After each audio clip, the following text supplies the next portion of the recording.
Ada dua sebabnya alhamdulillah itu kita ucapkan. Ada dua sebabnya nih. Ada dua sebab alhamdulillah ini harus banyak dibaca sebagai simbol rasa syukur, ya. Semua nikmat, semua rahmat. Rahmat itu kasih sayang. Mata, pendengaran, pikiran, tangan, kaki, perut, rumah, apa jabatan, air, nikmat, semuanya milik Allah. Allah yang ngatur, Allah termasuk Allah yang menghidupkan, Allah yang mematikan, Allah yang menyembuhkan kita, Allah yang memberi. Makanya Allah bilang, alhamdulillah, nggak ada kata lain yang kita ucapkan selain ini. Masih bisa bernapas, masih bisa gelegean, masih bisa buang air, masih bisa buang air. Alhamdulillah. Makanya kalau kita buang angin, gelegean itu apa yang diucapkan? Alhamdulillah. Kenapa kita ucapkan alhamdulillah? Karena kita sadar, kita tahu, kita yakin, kita mengerti. Semua kita ini, sak nyawa, sak tubuh kita ini semuanya. Atas kuasa Allah kita bisa begini.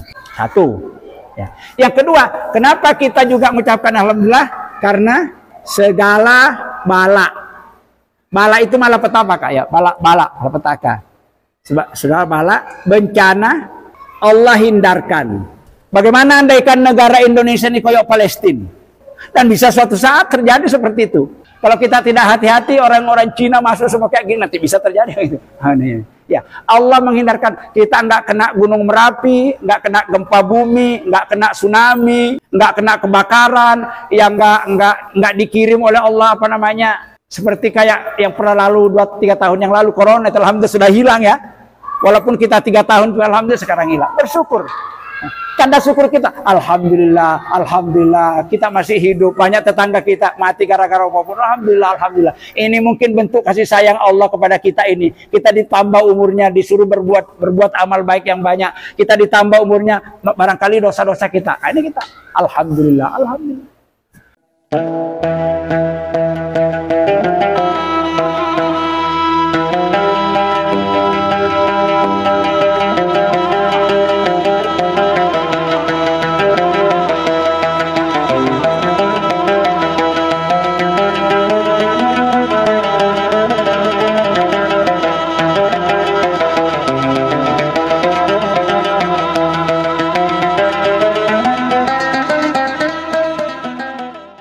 Innal hamdalillah wassalatu wassalamu ala Rasulillah wa ala alihi wa sahbihi wa mawalah. Ma ba'du. Bapak-bapak, para jamaah atau para peserta kajian Al-Qur'an dengan sistem tematik yang sempat hadir dalam majelis ini yang dirahmati Allah dan yang kami hormati. Mari kita awali pelajaran Al-Quran kita pada malam hari ini dengan bersama-sama berdoa kepada Allah Subhanahu wa taala. Bismillahirrahmanirrahim. Monggo. Allahumma ftah lana hikmataka wanshur alaina min khazaini rahmatika. Rabbi zidni ilma warzuqni fahma. Amin. Insyaallah malam hari ini kita akan membahas dan mengkaji rahasia dan makna yang terkandung pada ayat yang kedua dari surat Al-Fatihah dan seterusnya. Ya, mudah-mudahan nanti waktunya memadai. Namun sebelum kita mengkaji apa makna yang terkandung di dalam ayat-ayat surat Al-Fatihah ini, untuk mendapatkan pahalanya, mari kita tadarus atau baca bersama-sama. Setelah saya membaca, Bapak dan para jamaah sekalian mengikuti. A'udzu billahi minasy syaithanir rajim. Monggo.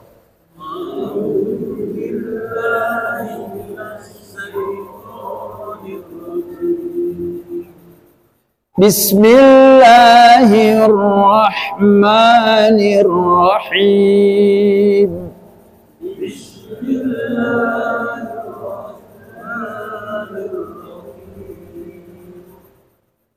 Alhamdulillahi rabbil alamin.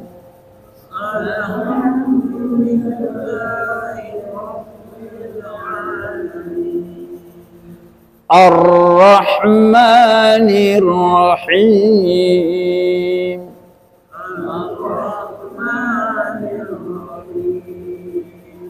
Maliki Yaumiddin.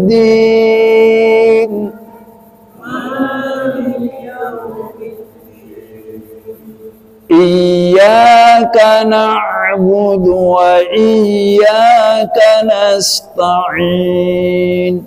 Iyyaka na'budu wa iyyaka nasta'in. Ya, sampai di situ dulu.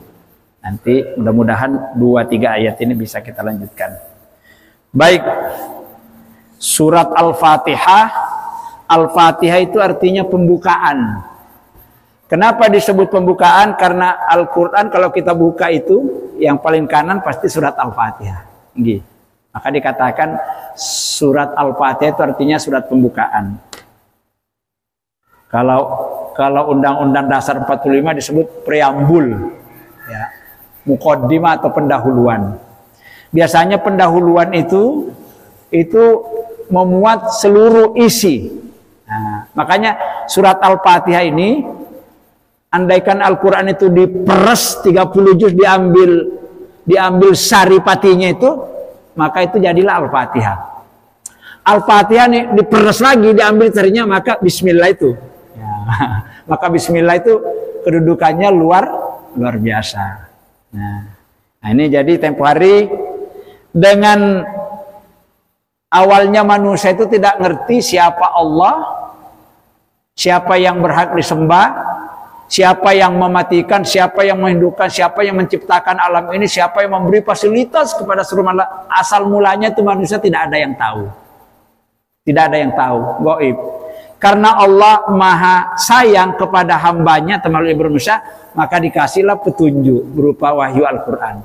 Karena Allah itu gaib, tidak ada manusia yang bisa melihat Allah itu, maka Allah mengenalkan dirinya melalui firman-firmannya di sini. Nah, seperti siapa Allah itu? Bismi Allahi. Nah, itu namanya Allah. Siapa Allah itu? Allah itu ialah Sang Pencipta yang memiliki sifat Ar-Rahmani. Apa artinya Ar-Rahmani? Maha pengasih. Ya tugasnya ngasihi saja. Oh, minta tidak diminta, ya perlu tidak perlu, ya merasa ini tetap dikasih oleh Allah. Makanya dikatakan Maha Pengasih. Kalau kita paling-paling cuman pengasih. Pengasih naik cara Jawanya apa? Suka ngasih itu apa namanya? Dermawan. Suka memberi itu dermawan. Naik cara Jawanya apa? Suka ngasih. Nggak medit maksudnya. Loman, Pak Iman jadi. Loman, Pak Iman, Loman. Nah, cocok gitu ya. Loman. Ya Allah itu lomannya terlebih. Kalau kita kepada manusia itu minta terus itu dikasih. Allah ini kita enggak pernah minta, dikasih terus. Maka dikatakan Maha Pengasih. Ar-Rahman. Ar-Rahim dari kata dasar sama, Maha Penyayang. Nah, tak serangkan sedikit ini sebelum masuk ke ayat 2. Apa bedanya Ar-Rahman dengan Ar-Rahim? Ya, nah, ini supaya kita bisa membedakan.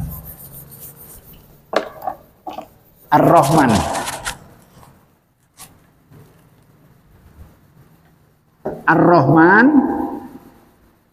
Ar-Rahman itu artinya Maha Pengasih. Kalau Ar-Rahim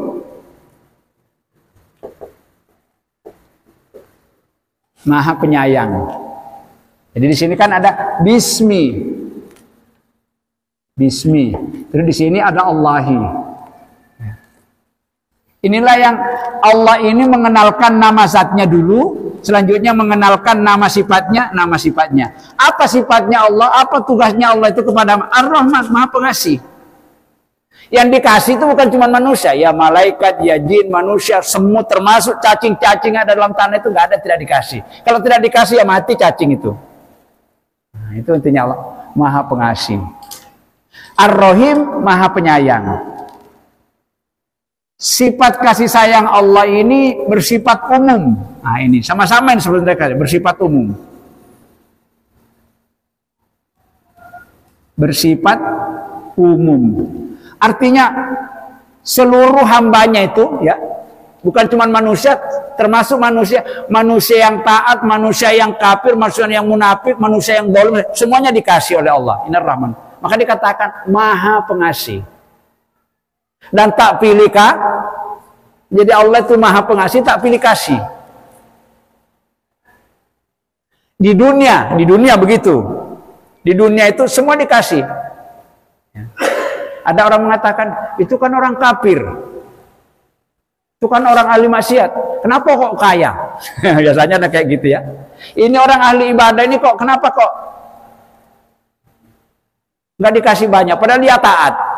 Nah di sini nanti berlaku di sini ya. Jadi kalau Ar-Rahman itu sifatnya Allah Maha Pengasih itu, semua makhluknya, seluruh manusia yang taat, yang patuh, yang kafir, yang zalim, yang munafik, yang semuanya dikasih. Karena Allah itu Maha Pengasih. Kerja tidak kerja tetap dikasih. Apa contohnya? Oksigen, air, beras, buah-buahan, jenis berbagai macam itu nggak penting-pentingnya dikeruk itu dari laut, dari barat, itu nggak habis-habis itu ya, nggak habis-habisannya ya. Ya itu tujuannya Allah Maha Pengasih. Maha Pengasih yang tayang. Tapi kalau Maha Penyayang ini nanti berlaku hanya kepada hamba-hambanya yang beriman saja. Dan ini nanti banyak berlaku di akhirat. Di dunia sih berlaku juga, tapi nanti lebih anunya di akhirat.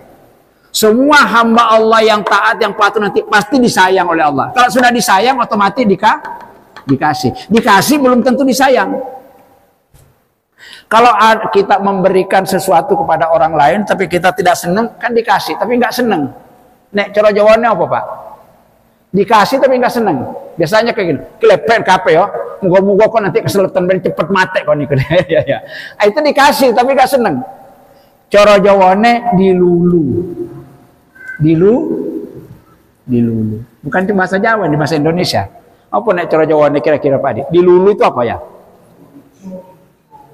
Dikasih tapi enggaknya. Kalau pen kape pemen aku nggak apa-apa, semua nggak apa-apa, Iwan ambil aja ya. Awas lo yo. Nah, biasanya ada kata-kata awas lo yo. Dikasih tapi enggak senang. Nah ini di sini.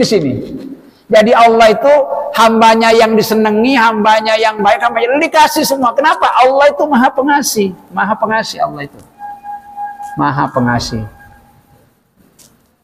Jangankan manusia, makhluk yang lain saja tetap dikasih oleh Allah.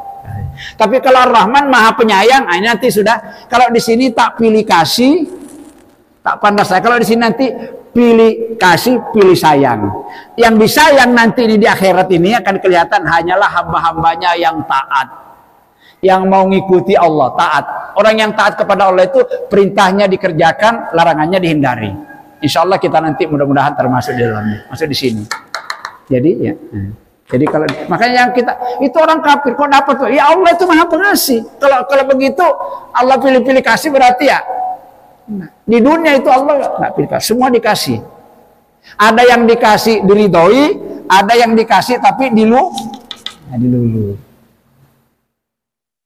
Nah, makanya biasanya orang-orang kalau yang koruptor, yang serakah, yang ngambil hak-haknya orang, tidak adil dalam membagi, itu kita kan dikasih, tapi itu tidak diridhoi oleh Allah itu karena nakalan diperoleh dengan cara-cara yang menyalahi aturan yang ditetapkan Allah. Nah, tapi tetap dikasih, wong Allah itu Maha Pengasih. Tapi besok di akhirat itu tidak Ar-Rahim, tidak disayang lagi oleh Allah karena waktu hidup di dunia itu melanggar. Nah, itu bedanya. Bismillahirrahmanirrahim. Jadi kita harus paham Allah itu. Contohnya begini. Tadi sore kita ada orang mati. Umurnya masih muda. Masih 43 tahun. Mulia itu pengurus ibu-ibu juga di sini sama-sama. Orang mengatakan gini, sayang yo, umurnya saya 6 kok sudah mati. Ya. Ini si Pulan wis tuwe umurnya 70-an kok nggak mati-mati. Nah, itu hak prerogatifnya Allah. Jangan Allah itu selalu berbuat yang terbaik kepada hambanya. Hanya hamba itu kadang-kadang nggak mau diatur. Boleh jadi orang yang masih muda dimatikan segera oleh Allah, itu bentuk kasih sayang Allah kepadanya. Bisa jadi Allah, ini orang kalau dikasih umur panjang, sa'no nanti di belakang hidupnya. Kan ada istilah su'ul khotimah, husnul khotimah, ya. Su'ul khotimah itu awalnya apa? Di belakang hari kok jadi elek. Sampai mati berbuat elek sebenarnya. Maka Allah sayang, wes nanti takut kecipratan jadi suul khatimah, cepat-cepat dimatikan. Itu bentuk kasih sayang Allah. Bisa jadi seperti itu. Seperti almarhumah tadi ini. Loh, sekarang yang tua-tua kok nggak mati-mati, umurnya sudah 70, 80 tahun nggak mati-mati. Boleh jadi juga itu bentuk kasih sayang Allah kepada mereka. Kenapa? Mungkin Allah tahu ini kalau dimatikan sekarang saat ini amalnya belum memadai. Sangune belum memadai. Dosanya sik wake, utangnya sik belum lunas, masih punya masalah dengan orang lain baru terselesaikan. Kalau pas tiba-tiba mati, nggak bisa masuk surga. Wong dosanya ake, sangunya kurang, punya utang, nggak disaur, masih banyak masalah dengan belum selesaikan, mati. Masalah. Maka salah satu bentuk kasih sayang Allah, dikasih umur panjang. Mudah-mudahan dia menyadari, oh aku dikasih umur panjang oleh Allah, disadari. Mestinya begitu Pak, seperti kita ini yang sudah tua-tua ini, sudah 60 lebih belum mati-mati dia ya. Coba kita maknai gitu. Jangan malah dikasih umur panjang oleh Allah, tambah maksiat, waduh. Ini yang ditakutkan, takut su'ul khotimah. Yang paling bagus itu awalnya jahat, di belakang hari mati api, husnul khotimah. Yang jelek di awalnya orang baik-baik, di penghujung hidupnya su'ul khotimah, mati elek. Jangan. Lebih bagus lagi kalau sejak dari awal sampai akhir husnul khotimah terus-terusan. Makanya kalau ada orang mati itu kadang-kadang orang didoakan nih husnul khotimah. Jangan kayak gitu doanya. Moga-moga matinya husnul khotimah. Salah itu. Salah. Kalau sudah mati orang, mudah-mudahan Allah mengampuni dosanya, merahmati dia. Oh sudah mati kok, mudah-mudahan husnul khotimah. Oh sudah mati. Sudah mati baru didoakannya, nggak berlaku itu. Husnul khotimah itu kayak gini. Moga-moga Pak Widodo, Pak Roto, Pak Hayi, Pak Agus, Pak Adi nanti, moga-moga kita semua nanti matinya husnul khotimah. Iya masih berlaku. Nek sudah mati, moga-moga husnul khotimah, ya nggak cocok. Kalau sudah mati itu doakan semoga Allah mengampuni dosa-dosanya, menerima segala amal ibadahnya, semoga keluarga ditinggal dikasih kesabaran menjalani ujian Allah ini, dan mudah-mudahan matinya ditempatkan di surganya Allah. Begitu aja, gak usah panjang-panjang doanya. Gimana? Lah ya itu repotnya kalau jarang ikut ngaji atau nggak pernah ikut ngaji kayak gitu biasanya. Kadang-kadang Allah itu nggak adil. Iya ya. Allah nggak adil katanya. Iya yang. Masa apa itu? Pohon beringin yang pohonnya kayak gitu kan. Pohon beringin kok buahnya kok kecil-kecil gitu, padahal kuat pohonnya. Beringin itu kan buahnya kecil-kecil. Labu itu ya batangnya kecil tapi kok buahnya kok kayak gitu. Allah nggak adil ini ya. Ya. Begitu labu itu naik ke sini, labunya jatuh, kenang mukanya. Oh Allah itu adil, berubah. Buruk sangka kepada Allah. Sampai itu hak prerogatifnya Allah, jangan. Allah menciptakan makhluknya itu adil. Nah, seperti itu. Allah itu maha mengetahui apa yang terbaik bagi hambanya. Cuman kita kadang-kadang salah duga. Nah ini Ar-Rahman, Ar-Rahim. Ya kita Pak, kalau kita Ar-Rahman, Ar-Rahim, ngapain iri sama orang? Nggak punya iri. Oh, ini banyak dikasih banyak, bersama-sama bekerja, belum tentu sama penghasilannya. Ya karena Allah itu ya, maha pengasih. Kadang-kadang orang yang tidak taat itu dikasih, kenapa kok rata-rata dikasih banyak? Di lulu tadi itu, karena mereka itu nggak punya aturan. Orang kafir itu kan nggak takut dosa, nggak ngerti dosa, nggak takut dosa, nggak ngerti ada pembalasan kayak gitu. Makanya segala macam cara memperoleh harta dilakukan. Kalau kita punya iman, ya enggak lah. Nyolong ya takutlah kita, nipu timbangan ya takutlah kita, korupsi takutlah nanti. Iya. Takut kalau kita, karena ada iman itu kan ngerem. Nah kalau orang kafir itu enggak, tapi tetap dikasih oleh Allah, Maha Pengasih. Ya, itu harus kita pahami itu. Nanti Ar-Rahim di akhirat, nah tinggal untuk orang-orang beriman nanti. Orang-orang kafir nanti itu semua berenang di dalam neraka. Nanti orang-orang beriman tinggal rasa no kamu dulu waktu di dunia begitu ya, kamu ya tipu-tipuan begini rasakan begitu. Itu bedanya Ar-Rahman, Ar-Rahim. Ar-Rahman itu sifat kasih maha pengasih dan penyayangnya Allah itu berlaku menyeluruh, bahkan kepada seluruh makhluknya, kepada seluruh manusia yang baik yang jelek dikasih oleh Allah. Karena itu Ar-Rahman. Tapi Ar-Rahim, maha penyayang, itu nanti hanya orang-orang tertentu. Di dunia sebahagian sudah berlaku, tapi di akhirat itu penyayangnya Allah itu menyeluruh kepada hamba-hambanya yang beriman, yang taat yakinnya. Nah, mudah-mudahan kita seperti itu. Baik. Sekarang ayat yang kedua. Apa ayat yang kedua? Enggak ada penghapusnya ya.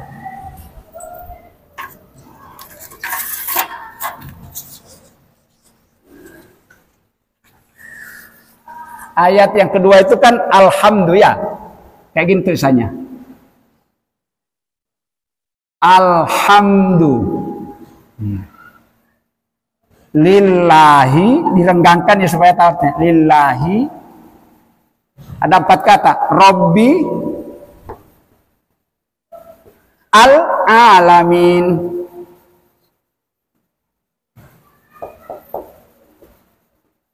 Alamin, panjang Pak ya. Ini alamin ya matinya nih.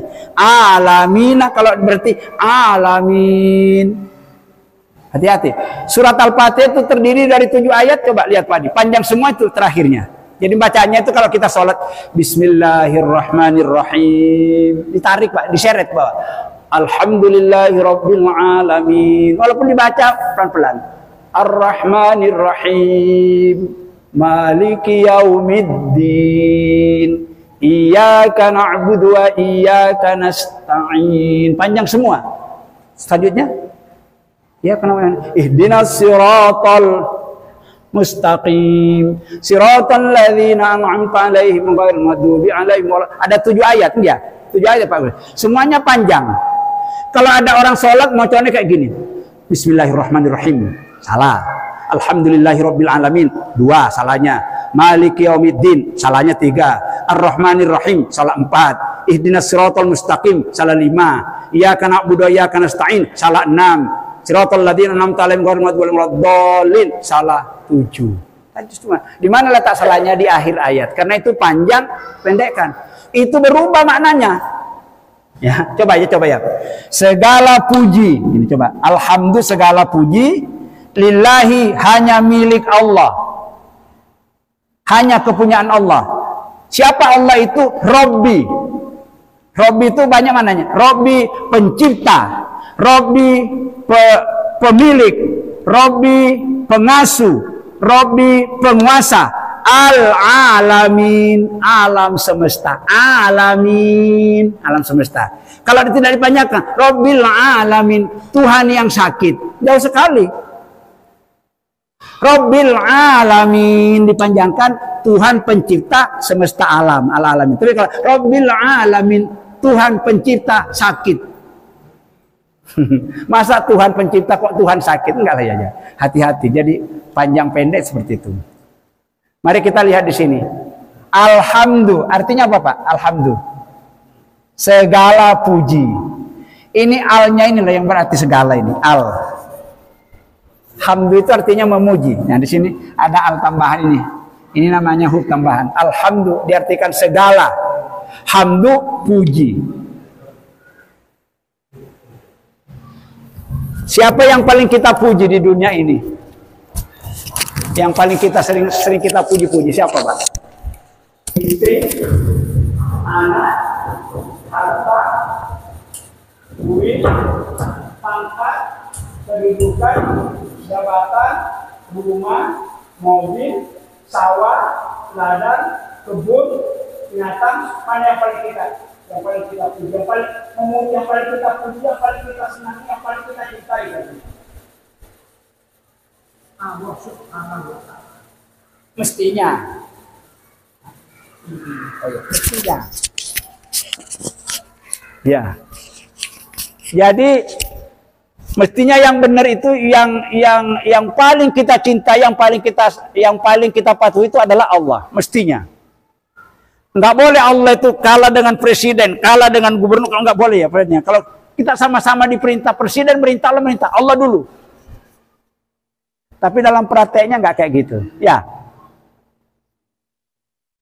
Ya Pak Iman ya. Mestinya kata Allah, orang-orang kalau cintanya kepada Allah, cintanya kepada Rasul, melebihi segalanya, itu pertanda orang-orang yang sudah dijamin pasti masuk surga. Pertama, cintanya kepada Allah, cintanya kepada Rasulullah. Karena itu syahadat kita, Pak. Asyhadu an la ilaha illallah wa asyhadu anna Muhammadar Rasulullah. Mestinya itu yang nomor satu.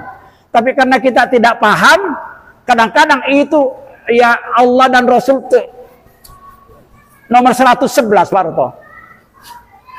Ya kan? Betul. 111. Siapa yang ingin merasakan manisnya iman, kata Nabi, manisnya iman. Iman itu ternyata manis ya. Siapa ingin merasakan manisnya iman, senangnya kalau dia beriman, hendaknya dia mendudukkan Allah dan Rasulnya paling dicintai di atas segalanya. Mana contohnya bahwa kita ini lebih cinta kepada Allah daripada kepada segalanya? Contoh, kalau ada azan. Azan itu yang manggil orang kelihatannya, yang muadzin itu Allahu Akbar orang, tapi itu sebetulnya itu wakil Allah itu sebetulnya. Itu sebetulnya Allah yang memanggil kita untuk segera melaksanakan sholat. Tapi biasanya orang yang masih main domino, yang masih sekat, yang masih bekerja ini kerja, pada suara azan berkomandan, masih jualan, masih ini, masih bekerja. Itu contohnya lebih cinta pekerjaannya, lebih cinta keluarganya, lebih cinta urusannya daripada urusan Allah. Dia tidak sadar bahwa segala sesuatu yang kita kehendaki ini, apapun yang kita, kalau Allah itu tidak mengizinkan, nggak bisa terjadi. Itu yang hilang dari perasaan kita. Maka bersyukurlah bapak-bapak, jamaah sekalian, begitu mendengarkan azan, baik di kantor, baik di rumah, segera ya tunaikan itu. Itu hebat itu. Itu sudah ciri-ciri bahwa cintanya kepada Allah daripada yang lain. Itu salah satu contoh. Ada pengajian kayak gini. Kalau kita ngaji kayak gini, pasti yang kita kaji itu ya Allah, Rasul itu sebagai sumber segala ilmu yang kita kaji ya. Nah, kita walaupun apa kesibukan kita sempatkan. Nah, ini sudah bukti kita mencintai Allah. Mencintai masjid itu sama dengan mencintai Allah. Mencintai Rasul sama dengan mencintai Allah. Mencintai ulama pewaris Nabi sama dengan mencintai Allah. Mencintai orang-orang miskin sama dengan mencintai Allah. Banyak caranya. Kita berbuat baik kepada tetangga sama dengan juga kita mencintai Allah. Karena Allah cinta seperti itu. Oke, ini. Maka segala puji ya, alhamdulillah segala puji. Segala puji. Alhamdulillah. Lillahi, li ini artinya hanya milik.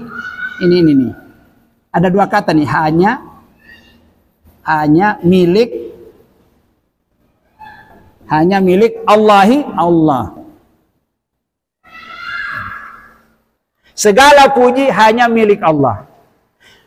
Ini aja dua kata ini kalau dibaca, ya kata Nabi. Kata Nabi itu ada 4 kalimat thayyibah yang dijelaskan di Al-Quran maupun di hadis. Itu kalau diucapkan ringan di lisan, semua bisa mengucapkan, Pak. Alhamdulillah, subhanallah, Allahu Akbar, wala ilaha illallah. Itu pahalanya kalau ditimbang itu dari bumi sampai mentok ke langit. Bobot berat pahalanya itu ya. Subhanallah, alhamdulillah, alhamdulillah. Makanya kan dibaca, jangan sampai sehabis sholat 5 waktu tidak mau cukup, Pak. 33 kali. Subhanallah, subhanallah, subhanallah, subhanallah, alhamdulillah, alhamdulillah. Syukur-syukur kalau sambil membaca kita ayati. Alhamdulillah, segala puji hanya milik Allah, segala puji hanya milik Allah. Kenapa kok segala puji itu kita katakan hanya milik Allah? Karena walaupun kita memuji apa, memuji anak, memuji istri, memuji memuji harta, memuji pangkat, memuji rumah, memuji kedua. Kalau Allah tidak menghendaki, bisa hilang seketika. Nah, makanya kalau kita memuji sesuatu itu, supaya tidak sombong, kembalikan kepada Allah. Alhamdulillah. Bagaimana keadaan Pak Lolo pagi ini? Alhamdulillah Pak Haji. Maksudnya tuh, Allah, kalau bukan karena Allah saya nggak mungkin bisa ke masjid. Kalau bukan karena Allah saya nggak bisa berdiri, nggak bisa berdoa. Alhamdulillah, puji. Karena kenapa Allah dipuji? Kebaikannya itu 24 jam, nggak pernah terputus. Coba Pak Lolo, andaikan kita tidak bisa buang angin, apa yang terjadi? Ya, 24 jam nggak bisa buang angin, apa yang terjadi? Atau tidak bisa pipis, apa yang terjadi? Dibawa ke rumah sakit, belum tentu 35 juta cukup. Gara-gara cuman anginnya ditahan oleh Allah, nggak buntu di belakang gitu ya. Nah makanya itu kita puji Allah. Jadi alhamdulillah. Arahnya itu saya memuji Allah karena hari ini saya masih bisa berdiri, masih bisa bernapas, masih bisa mendengar, masih melihat, untungnya masih kuat, masih sehat. Itu tetangga sebelah udah lumpuh nggak bisa apa itu. Alhamdulillah, itu dipuji. Kalau kita puji Allah seperti itu, karunia-Nya semakin ditambah. Semakin kita bersyukur, karena kan ini kalimat syukurin. Semakin kita bersyukur kepada Allah, semakin ditambah oleh Allah. Ya wujudnya ya tidak harus berbentuk barang. Kalau kita sehat itu apa bukan luar biasa itu Pak ya? Wih, luar biasa. Bisa berjalan, luar biasa itu. Bisa berdiri. Nanti itu baru tahu berapa nilainya berdiri, berjalan, duduk. Kalau sudah nggak bisa berdiri baru tahu. Kayak ngene orang kalau sudah tidak berdiri kayak gini ya. Ya. Maka kita syukuri. Alhamdulillah. Sehat, alhamdulillah. Dapat rezeki, alhamdulillah. Istri kita patuh, alhamdulillah. Anak-anak kita baik, alhamdulillah. Rumah kita ini, alhamdulillah. Wes, alhamdulillah. Makanya kalau habis sholat itu berapa kali dibaca? 33 kali. Ada dua sebabnya alhamdulillah itu kita ucapkan. Ada dua sebabnya nih. Ada dua sebab alhamdulillah ini harus banyak dibaca sebagai simbol rasa syukur, ya. Pertama,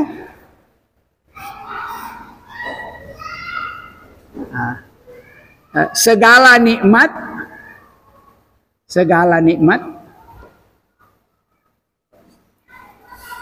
dan rahmat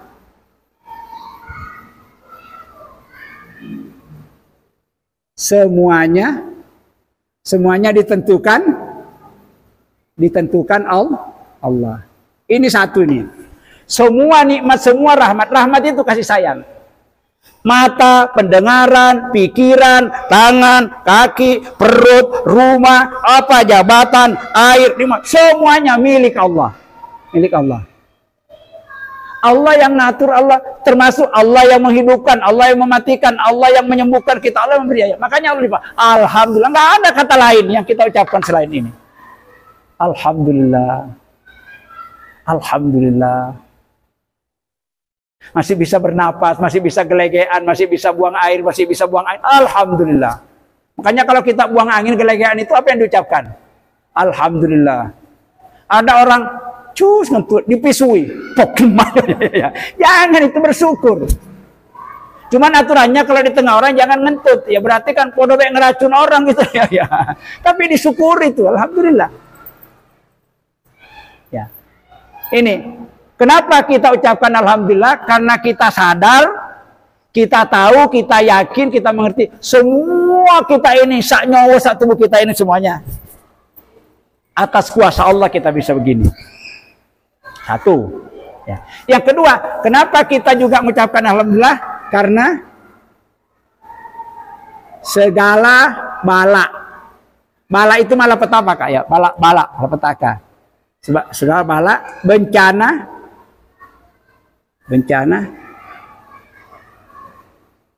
Allah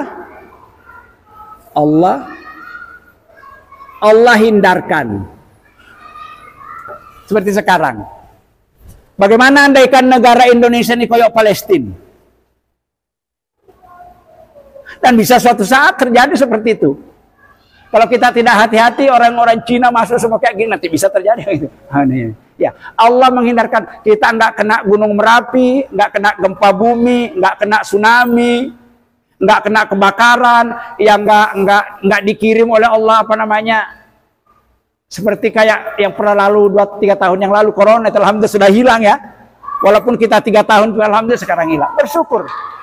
Tanda syukur kita, alhamdulillah, alhamdulillah, kita masih hidup. Banyak tetangga kita mati gara-gara apapun. Alhamdulillah, alhamdulillah. Ini mungkin bentuk kasih sayang Allah kepada kita ini. Kita ditambah umurnya, disuruh berbuat amal baik yang banyak. Kita ditambah umurnya, barangkali dosa-dosa kita. Ini kita, alhamdulillah, alhamdulillah. Maka kata Nabi, kalau ditimbang bobotnya alhamdulillah ini lebih besar, disusun dari bumi sampai mentok ke langit. Makanya orang-orang yang, kata Nabi, orang yang perbanyak membaca kalimat thayyibah 4 itu, subhanallah, alhamdulillah, wala ilaha illallah, wallah. Ini rajanya zikir, nggak ada lagi zikir di atasnya 4 kata ini. Tapi masih kalah dengan Al-Quran. Ya. Jadi membaca alhamdulillah, membaca subhanallah itu urutan kedua. Urutan pertama paling berat bobotnya itu orang baca Quran, Pak Hadi. Makanya ada hadis mengatakan, afdalu ibadati ummati tilawatil Quran. Amal ibadah yang paling luar biasa, yang paling istimewa, pahalanya yang dijamin Allah itu adalah membaca Quran. Makanya kita jangan pernah berhenti baca Quran. Jangan cuma di dalam sholat aja baca Qurannya. Pak Ustaz, aku cuma bisa kul huwallah. Gak apa-apa, kul huwallah aja Quran. Baca berkali-kali. Ada hadis Nabi, siapa yang baca kul huwallah ada pengtelu itu bagi orang tidak mampu, sama pahalanya orang menghatamkan Quran. Maca kul ya ayyuhal kafirun pengpapat, sama pahalanya orang menghatamkan Al-Quran. Itu. Membaca surat Az-Zalzalah, idza zulzilatil ardu zilzalaha, dibaca 1 kali, sama pahalanya membaca separuh Al-Quran. Kalau 2 kali, persis khatam Al-Quran. Bagi yang terbatas kemampuannya. Oh, nggak mampu membaca juga.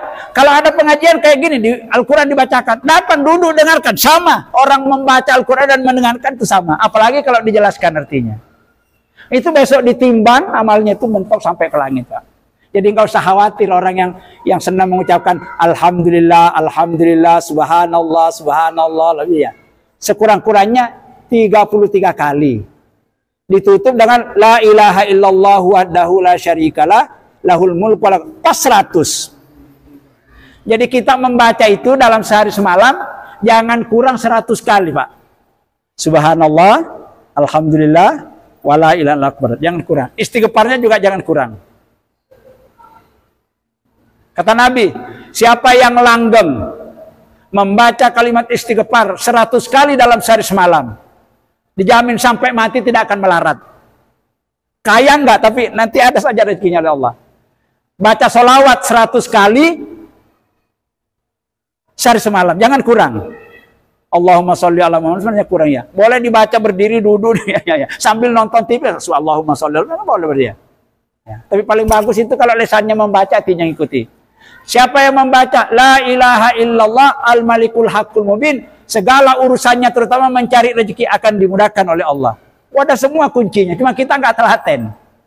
Siapa yang membaca subhanallah wa bihamdihi subhanallahil azim 100 kali, sama. Seluruh urusannya, urusan rezekinya, urusan dunia akhirat akan dimudahkan oleh Allah. Nabi itu makanya mudah terus karena Nabi itu baca itu terus. Istighfar. Jangan cuma 3 kali. Astagfirullahaladzim, astagfirullahaladzim, amin. Jangan kurang. Ya kalau di dalam sholat sendiri, tapi nanti dibaca. Kalau sama-sama imam mungkin terbatas, nanti baca sendiri di rumah. 4 ya Pak, rajanya zikir 4. 1, alhamdulillah. Alhamdulillah itu disebut hamdalah, ya. Pujian, memuji Allah. Subhanallah itu namanya tasbih, mensucikan Allah. La ilaha illallah itu namanya tahlil. Tahlil artinya pengakuan bahwa tidak ada Tuhan yang mencipta, yang mematikan, yang menghidupkan, yang disembah kecuali hanya Allah. Itu namanya tahlil. Takbir itu mengagungkan dan membesarkan Allah. Allahu Akbar, hanya Allah yang maha besar. Berarti kita kecil. Makanya kita karena kecil, jangan dilawan Allah itu. Enggak ada apa-apanya kita kalau jual seperti itu. Itu kalau dibaca berulang-ulang, ditimbang kata Nabi, ringan diucapkan di lesan, ditimbang nanti mengalahin beratnya bumi sak langit. Kayak apa kira-kira itu? Gambaran ini. Apa maksudnya? Supaya kita betul-betul apapun kesibukan kita, jangan ditinggal ini membaca kalimat ini. Pagar kita ini selamat dunia akhirat itu Pak ya. Subhanallah walhamdulillah wala ilaha illallah wallahu akbar. Baca bareng boleh, baca sendiri boleh. Bersuara boleh, tidak bersuara tergantung kesepakatan. Kalau di masjidnya Muhammadiyah itu baca dewe-dewe, nggak bareng. Ya. Ya Pak Iman ya. Pak Iman, kalau di masjidnya Muhammadiyah baca sendiri-sendiri nggak bareng. Tapi kalau di masjid kita di sini bareng, boleh dua-duanya, nggak usah saling menyalahkan. Ikut zikirnya kok bareng. Ya. Dijawab, iya, sana orang yang baru belajar kalau nggak bareng itu biar nanti bisa terbiasa gitu loh ya. Kayak yasinan ikut, lama-lama bareng, lama-lama hafal yasin kayak gitu kayaknya. Ya. Cuman ada kejelekannya kalau bareng itu selalu ngandalkan orang. Ketika nanti yang mimpin nggak ada, mandek dia ya, itu jeleknya. Tapi kalau sekali-sekali ada kalanya kita membaca bersama-sama, sekali-sekali baca sendiri. Di masjid, karena kita banyak baca bareng-bareng. Kalau di rumah kita kebetulan salat sendiri-sendiri. Kira-kira bagus mana? Mau coba bareng, berzikir bersama dengan berzikir sendiri-sendiri, bagus mana?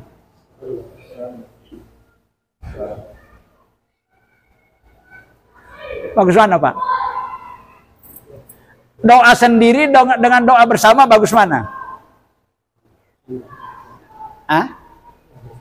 Bersama. Nabi bilang begini, apabila ada jenazah atau mayit ini tadi ini disolatkan oleh orang-orang beriman dengan catatan tidak mempersekutukan Allah, 40 orang jumlahnya, pasti jenazahnya itu digapura, diampuni oleh Allah Subhanahu wa taala dosanya itu. Makanya besok kita kalau sakit tidak mendekati mati, kita berwasiat ke anak saya. Nah, nanti tolong kalau ayah meninggal jangan disolati di rumahnya, bawa ke masjid. Solati habis sholat asar, habis sholat duhur, pasti orang yang banyak latih. Kalau sampai 40, pasti dijamin oleh Allah, diampuni dosanya. Kalau sendiri nggak ada, mudinnya toyo nggak ada jaminan. Begitu juga dalam berdoa bersama. Ya. Contohnya lah kayak gini, ono mobil mogok, didorong oleh 1-2 orang nggak gerak, tenaganya kurang, gitu. Didorong 1, 4, 5 sampai 10 orang, sebesar apapun bergerak kan mata. Dalam berdoa juga begitu. Semakin banyak yang mengamini, semakin terbuka peluang untuk dikabulkan oleh Allah. Karena mungkin yang berdoa ini banyak dosanya. Misalnya saya berdoa banyak dosanya. Tapi Pak Roto hatinya lebih suci. Amin, amin. Nah itu yang diperhatikan. Pak Agus juga hatinya lebih bersih. Yang berdoa ini kotor. Banyak dosanya. Tapi Pak Agus bersih. Mari kita mengamin bersih. Nah, itu yang menyebabkan doa cepat dikabulkan. Aminnya orang yang lain itu ya. Tapi jangan kadang-kadang bilang amin itu mangkel. Karena imamnya terlalu panjang ngomong amin. Men yang dibuat main-main. Itu mangkel itu aminnya ya. Mau copo Pak Haji kok cek suwe. Sabar. Doa itu semakin panjang semakin besar pahalanya. Sholat juga semakin panjang semakin besar pahalanya. Cuman lihat imamnya, kalau yang di belakang itu tuwek-tuwek semua terlalu panjang-panjang, besok makmumnya nggak hadir lagi ke sini, cari masjid yang lain. Jadi nggak boleh juga kita terlalu panjang-panjang. Ini Pak Ar-Rahman. Tadi artinya Alhamdulillah, artinya apa tadi? Segala puji kepada Allah. Kita memuji anak, kita memuji istri, memuji teman, memuji harta, memuji pangkat, memuji kedudukan, memuji segalanya. Supaya kita tidak over, tidak menjadikan kita sombong. Alhamdulillah. Maksudnya semua terjadi apa-apa rasakan ini karena Allah. Kalau bukan karena Allah nggak bisa apa-apa saya. Begitu maksudnya itu. Arahnya ke situ. Saya bisa beli ini karena Allah. Saya bisa pakai baju karena Allah. Saya bisa ini. Alhamdulillah segalanya aja. Jadi kita merasa bahwa segala apa yang kita rasakan semuanya atas rahmat dan nikmat Allah. Maka kita mengucapkan ini. Yang kedua, kenapa kita mengucapkan Alhamdulillah? Karena sekarang ini luar biasa Pak ini ya. Luar biasa. Kita sehat, kita masih bisa berjalan, masih bisa berpikir, masih bisa minum, masih bisa makan, masih bisa bernapas, masih bisa belanja, masih bisa. Ya Allah, Alhamdulillah. Kalau bukan karena Engkau semua Allah, saya nggak bisa apa-apa. Itu maksudnya. Silakan, silakan. Nah. Waalaikumsalam warahmatullahi wabarakatuh. Nggih.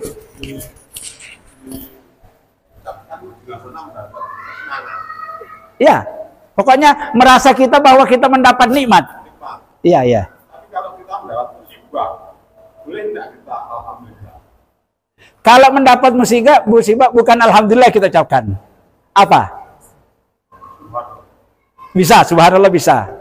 Ya, astagfirullah. Biasanya musibah datang itu karena kita ada hak-haknya Allah yang kita tidak lakukan.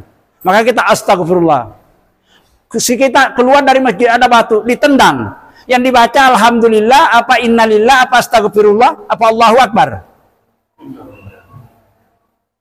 Nendang batu sampai berdarah kakinya. Yang paling betul apa Pak Lolo? Nendang batu nggak sengaja. Wih. Ya. Biasanya orang kalau wih, waduh sakit. Oh kan dapat pahala itu. Umpamanya nih watunya dipusui, batu tai kan iku lho ya kelenya. Umpamanya batu bisa ngomong, "Kau niku matamu iku lho ya, aku yang menang kok sampean tendang." Nah, supaya mendapat pahala, batunya kendak. Apa yang dibaca? Astagfirullah. Ya Allah, saya minta ampun kepada Allah, ya batu menang kok aku tendang gitu ya. Sebenarnya musibah itu adalah anugerah dari Allah. Iya, anugerah. Nah, Gara-gara musibah kita karena kita masih bisa merasakan senang nggak senang. Iya. Kalau kita sudah tidak bisa merasakan itu, berarti kita Iya. Yang kita rasakannya kita ini bukan main, masih bisa mengucapkan alhamdulillah. Nanti ada kalanya mau nggak bisa loh. Astagfirullah masih lancar ya. La ilaha illallah, Allahu akbar. Nanti satu saat kalau sudah begini. Kalau sudah begini nanti bagus. Nggak bisa. Maka sekarang ini jangan itu disia-siakan waktu duduk-duduk di masjid ini kalau kita subhanallah, subhanallah, alhamdulillah. Wah beratnya. Taman-taman sorga kata Nabi. Masuk surga, ya. Jangan daripada pulang ke rumah bisa mendingan duduk di masjid. Subhanallah ini ada inilah 100 kali. Subhanallah, subhanallah, subhanallah, subhanallah. Kalau enggak pakai tangan subhanallah. Ini gini nih. Jangan disia-siakan. Nanti kita mau suatu saat nanti mau mengucapkan alhamdulillah, mau mengucapkan subhanallah, mau mengucapkan la ilaha, enggak bisa sudah dikancingnya. Mumpun sekarang belum ke situ manfaatkan. Itu bentuk rasa syukur. Antum bahasa syukur alhamdulillah. Ya. Ya, seperti kita ini masih bisa berjalan, ya kan? Masih bisa berdiri, masih bisa mendengar. Ini kalau bukan Allah yang ngatur gak bisa apa-apa kita. Makanya apa yang paling pantas berarti? Alhamdulillah, ya Allah, segala puji hanya milikmu ya Allah. Kalau kita dipuji orang, disanjung orang, jangan merasa besar kepala. Macam, wih, Pak Lolo paling ganteng di masjid ini. Siapa dulu Pak orangnya gini ya. Jangan kayak gitu nanti sombong. Alhamdulillah. Kalau dicaci maki orang, ya alhamdulillah juga. Mencaci maki orang kita dicaci pahalanya kita ambil. Pokoknya ada Allahnya Pak Gus. Sama tadi, nendang batu mestinya kan astagfirullah. Tapi dia nggak ngomong astagfirullah. Nendang batu alhamdulillah. Cuman luka, nggak sampai berdarah. Nendang batu lagi berdarah, alhamdulillah cuman berdarah nggak sampai patah. Nendang lagi batunya, patah kakinya, alhamdulillah cuman patah, nggak sampai mati. Begitu tetap dapat pahala. Nek dipisui. Nah. Sudah sampai ya? Alhamdulillah. Terus ini di sini kenapa Allah dipuja ini alasannya? Kenapa Allah itu harus dipuja segala pujian kita kepada ini alasannya? Karena Allah, Rabbi, Allah itu pencipta, Allah pemelihara, Allah yang mengatur semua kita hanya diatur oleh Allah. Bahkan Rabbil Alamin, Allah mengatur semua alam semesta termasuk kita. Makanya tidak ada yang pantas dipuja, tidak ada yang pantas disembah, tidak ada yang pantas dipatuhi kecuali Allah. Nanti sambung dengan iyyaka na'budu itu nanti. Jelas sampai di sini ya. Ya, satu kali ngaji satu ayat gak apa-apa, yang penting paham. Alhamdulillah. Yang saya garis bawahi, ingat tadi pemberian Allah ada dua ya. Ada yang diberi oleh Allah tapi diridhoi, insya Allah mudah-mudahan kita. Ada juga yang diberi oleh Allah tapi dilulu. Kita nggak mau yang itu ya. Lebih baik rezekinya cukup tapi diridhoi Allah daripada kaya raya tapi nanti itu dibenci dan dimurkai oleh Allah. Nah itu yang kita harus pahami. Demikian Mudah-mudahan Allah Subhanahu wa taala membimbing kita senantiasa ke jalan yang benar. Seluruh amal ibadah dan ketaatan kita ini menjadi amal ibadah yang paling istimewa, dan semoga Allah senantiasa berkenan mengampuni segala dosa dan kesalahan kita, baik yang disengaja maupun tidak, agar kita menjadi orang-orang yang bahagia dunia akhirat. Amin ya rabbal alamin. Untuk sempurnanya majelis ini kita tutup bersama-sama dengan membaca doa kifaratul majlis. Subhanakallahumma wa bihamdika asyhadu an la ilaha illa anta astaghfiruka wa atubu ilaik.